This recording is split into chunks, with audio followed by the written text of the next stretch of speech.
To what extent do influential people in society create change? Throughout history, humanity has consistently created change in many different ways. This has occurred through inventions, conquerings, discoveries, wars, and other ways. Many of these events become attributed as a set of influential people, such as the American Revolution, George Washington, Thomas Jefferson, Samuel Adams, and the founding fathers, or the Civil Rights Movement of Martin Luther King Jr. However, the people have also been a large factor in the success of these movements. My claim is that influential people cannot affect the rate of the change of the world without the support of the majority behind them, whether socially, environmentally, politically, or historically. One example of this would be the Civil Rights Movement led by Martin Luther King Jr. In this, it was a movement against racial prejudice in which African Americans waited for more than 340 years for their constitutional and God-given rights, and the nations of Asia moved faster towards gaining political independence than they did towards getting a cup of coffee at a lunch counter. An example of this segregation is shown in the image, in which only white customers could buy Coca-Cola at this machine, meanwhile black customers could not. This eventually culminated in the March on Washington in 1963, in which King spoke to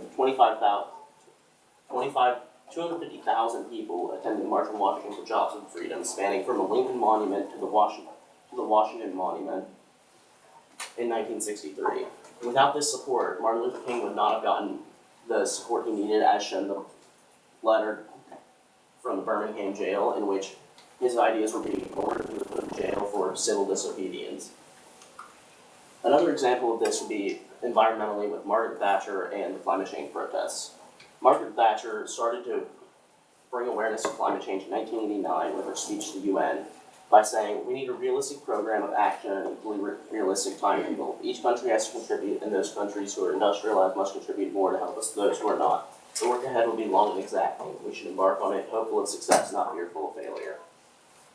However, protests didn't start until almost 30 years later, when 40,000 people braved Sydney's heat, 6,000 rallied in Canberra, and 5,000 rallied in Perth in November of 2016. Action only began to be taken that was supposed to say 2015. Action was only taken in April of 2016, when the Paris Agreement was signed on Earth Day at the UN headquarters in New York. It entered in force on the 4th of November 2016, for 30 days after the so-called double threshold had been met.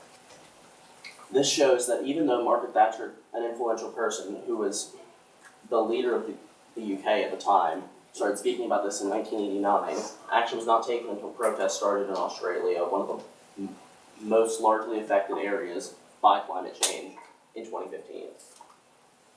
Another example of this would be the the Revolutionary War in America, which was caused by unfair taxes and the Boston Massacre. These were meant to punish the colonies and assert dominance, but it backfired, pushing the soon-to-be Americans toward a war to independence. This war eventually led to the Americans winning, instating the country of the United States of America, and allowing all the former colonies to adopt written state constitutions, setting up republican governments with limitations in state power.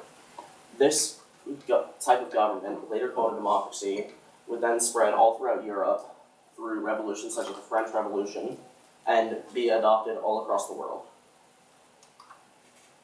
A final example of this, which shows the opposite effect, an influential person starting an event and then the people stopping it, would be the Vietnam War. This war was started by President Lyndon B. Johnson and became increasingly unpopular until 10,000 anti-war demonstrators showed up outside the convention building, clashing with security forces assembled by Mayor Richard Daley from History.com. This eventually ended Lyndon B. Johnson's career and ended the Vietnam War because, as shown by Schmoop University, which states, by the end of his second term as president, his approval rates have plummeted and his hopes for bringing an end to the war in Vietnam have dissolved.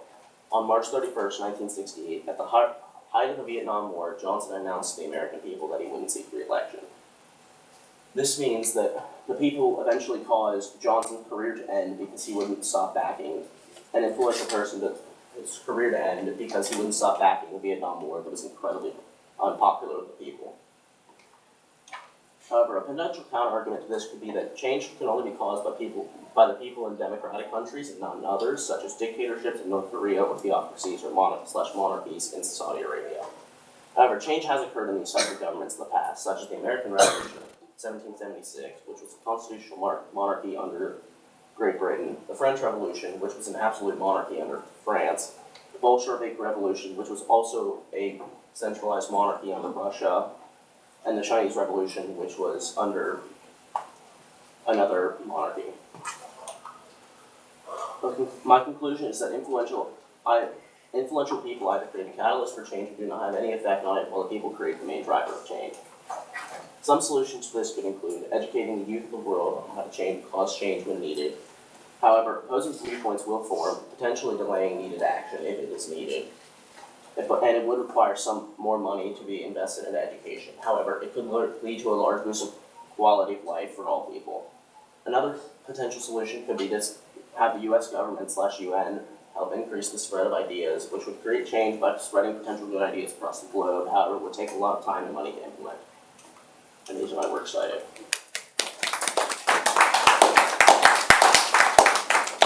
Okay, Jack, couple questions for you. The first one is, how did you select strategies you used to gather information or conduct research, and were they effective? I started out using databases to find sources relating to these informations. For example, I pulled my Martin Luther King speech off of a source from an opposing viewpoints in context. I couldn't think of the name. And then built on that from there using a letter from Birmingham jail from the stimulus packet. And do you feel like they were effective? Yeah. Okay. And then the second one is, if you had more time, what additional research would you conduct related to this issue? More research that I would conduct would be, I would conduct more research on a counter-argument, because it seems like there would be a lot of evidence against this, but I feel like this would still be a stronger claim, as certain things such as multiple laws in the past have been passed, such as the border walls construction has been passed by just an influential person and didn't exactly have the backing of the people.